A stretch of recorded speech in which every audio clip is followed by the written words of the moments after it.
নমস্কার বন্ধুরা, দীপিকা রান্নাবাগানে একটা নতুন ভিডিওতে আপনাদের সবাইকে স্বাগতম। এই দেখুন আমার ছাদের সবজি বাগানে চলে এসেছি। দেখুন আমার ছাদের সবজি বাগান কত সুন্দর হয়েছে।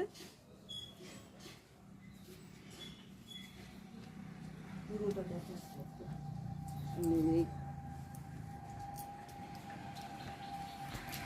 দেখুন একটা ব্রোকলি হয়েছে। আগে দুটো ব্রোকলি লাগিয়েছিলাম নার্সারি থেকে, দুটো চারা নিয়েছিলাম, দুটো লাগিয়েছিলাম। আগে একদিন একটা খেয়েছি আর এইটাকে আজকে তুলবো।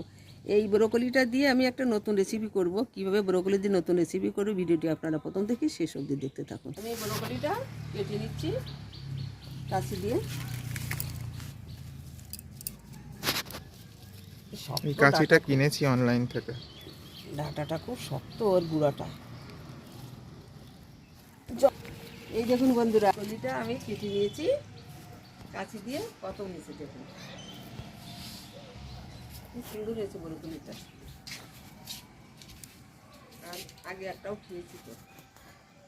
ব্রোকলি পাতাগুলো অনেক বড়। এবার এই ডাঁটা দিয়ে আমি একটু চচ্চড়ি করবো। ডাঁটাগুলো কি মোটা মোটা দেখেছো? হ্যাঁ, এই ডাঁটা চচ্চড়ি করবো। ডাঁটা চচ্চড়ি একদিন আপনাদের দেখাবো। এই কপির ডাঁটা চচ্চড়ি। এটাকে নিচে নিয়ে রান্না শুরু করি। চলো রান্না শুরু করা যাক। আমাদের এই ডাঁটাগুলো কেটে নিচ্ছি, কচকচ করে কেটে যাচ্ছে। ছুরিটা খুব ভালো ধার হয়। ধার তো হয়, এবার কাটার আবার পচে যাচ্ছে। হ্যাঁ, একটু ভালো করে ধরতে হয়। না তো এবার ঠিক হতে হয় না। বন্ধুরা, ব্রোকলিটা আমি কেটে নিচ্ছি। ব্রোকলি রান্না করব, তার জন্যই আমি একটা মশলা তৈরি করে নিয়েছি। দিয়ে দিচ্ছি আদা কুচি, আর দিয়ে দিচ্ছি কাঁচা লঙ্কা, দিয়ে দিচ্ছি কটা গোটা গোলমরিচ, আর দিয়ে দিচ্ছি এখানে সাদা তেল। আপনার সাদা তেলের পরিবর্তে আপনারা পোস্ত দিতে পারেন। এই যে একটা পেস্ট তৈরি করে নেব। আমি একটু দিয়ে দিচ্ছি অল্প করে জল। বন্ধুরা, ব্রোকলিটা আমি কেটে ধুয়ে পরিষ্কার করে নিয়েছি। এই ব্রোকলিটাকে আমি এখন হালকা ভাপিয়ে নেব। এখানে গরম জল বসিয়ে দিয়েছি। এই পিছনটা যাতে নিচে থাকে, ডান্ডিটা থাকে না, কখনো জলের ভিতর থাকে। এইভাবে ও হবে না, এইভাবে আমি দিয়ে দিচ্ছি। দিয়ে হালকা একটু ভাপিয়ে নেব। হালকা ভাপিয়ে নেব, না হলে বেশি ভাপালে এই ব্রোকলির যে সবুজ যে কালারটা সেইটা নষ্ট হয়ে যাবে। তার জন্য আমি হালকা ভাপিয়ে নেব। আমি 5 মিনিটের জন্য ঢেকে রেখে দেব। 5 মিনিট হয়ে গেছে, আমি ঢাকনা তুলে জলটা ফেলে দেব। দেখুন আমার সিদ্ধ করা হয়ে গেছে। সিদ্ধ বলতে ভাপানো। উনুন ধরিয়ে দিয়েছি, উনুনে কড়াই বসিয়ে দিয়েছি। দিয়ে দিচ্ছি সর্ষের তেল। ছাই হয়ে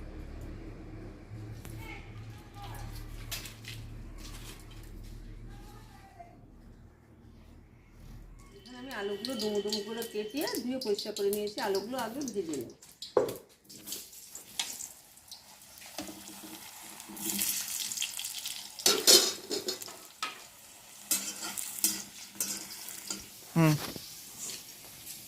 আলুটা দেখুন আমি লালচে করে ভেজে নিয়েছি। আলুটা এখন আমি তুলে নিচ্ছি। এখানে ফোড়নে দিয়ে দিচ্ছি ছোট এলাচ আর লবঙ্গ, দারচিনি, আর দিয়ে দিচ্ছি 1 চামচ গোটা জিরে, দিয়ে দিচ্ছি 2টো তেজপাতা মাঝখান দিয়ে ভেঙে, দিয়ে দিচ্ছি একটা শুকনো লঙ্কা। যে মশলাটা আমি পেস্ট করে নিয়েছি সেই মশলাটা দিয়ে দিচ্ছি। আলাদা একটা পাত্রে আমি নিয়ে নিচ্ছি 1 চামচ কাশ্মীরি লাল লঙ্কার গুঁড়ো, দিয়ে দিচ্ছি 1 চামচ ধনের গুঁড়ো, দিয়ে দিচ্ছি 1 চামচ জিরের গুঁড়ো, দিয়ে আর এর ভিতরে দিয়ে দিচ্ছি 1 চামচ হলুদ গুঁড়ো, দিয়ে একটা পেস্ট আকারে তৈরি করে নিচ্ছি।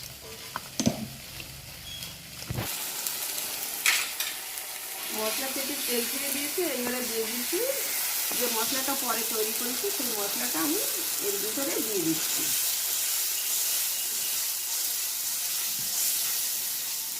দিয়ে একসঙ্গে আবারও মশলাটা ভালো করে কষিয়ে নিচ্ছি। এবারে দিয়ে দিচ্ছি টমেটো কুচি, একটু নুন দিয়ে দিচ্ছি, স্বাদ মতো নুন। তাহলে নুন দিলে টমেটোটা গলে যাবে। মশলার ভিতরে দিয়ে দিচ্ছি 1 চামচ চিনি, দিয়ে আবারও মশলার সঙ্গে ভালো করে কষিয়ে নিচ্ছি। মশলার ভিতরে দিয়ে দিচ্ছি 1 চামচ টক দই, ফেটানো টক দই, দিয়ে আবারও মশলার সঙ্গে ভালো করে কষিয়ে নিচ্ছি। এবার মশলার ভিতর দিয়ে দিচ্ছি ভেজে রাখা আলু,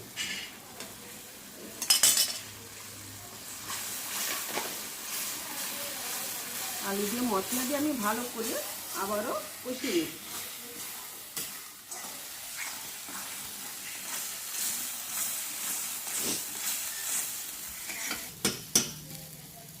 এখন আমি ভাপানো ব্রকলিগুলো দিয়ে দিচ্ছি, দিয়ে সব কিছু একসঙ্গে ভালো করে কষিয়ে নেব।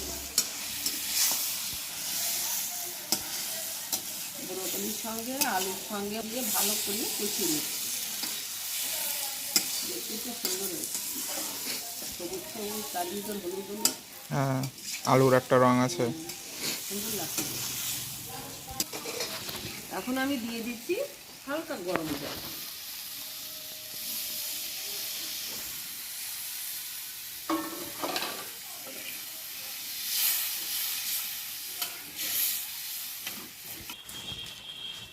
আমি দিয়ে দিচ্ছি ঝোলের ভিতর কুচানো ধনে পাতা,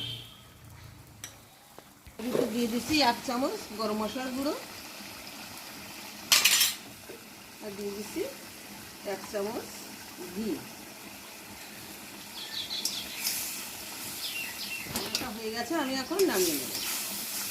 ঝোলটা আপনাদের ইচ্ছা মতো রাখবেন, যে যে যেমন ঝোল খেতে ভালোবাসেন। আমি একটু বেশি ঝোল রাখিনি, হালকা ঝোল রেখে আমার রান্নাটা হয়ে গেছে, আমি এখন নামিয়ে নেব। ব্রকলিগুলো সবুজও আছে, বেশ ভালো, এখন ভালো রঙও আগের রঙই বজায় আছে। রান্নাটা হয়ে গেছে, আমি এখন নামিয়ে নিচ্ছি। বন্ধুরা কমেন্টে জানাবেন আমার ব্রোকলি তরকারিটা কেমন রান্না হয়েছে। নিরামিষ। আমার নিরামিষ তো বটে। আর আমার এই ভিডিওটি লাইক, শেয়ার, কমেন্ট করবেন। আর যারা এই ভিডিওটি ফেসবুক থেকে দেখছেন তারা পেজটিকে ফলো করবেন। সবাই ভালো থাকবেন। দেখাচ্ছে আরও এরকম নতুন নতুন অনেক রেসিপিতে।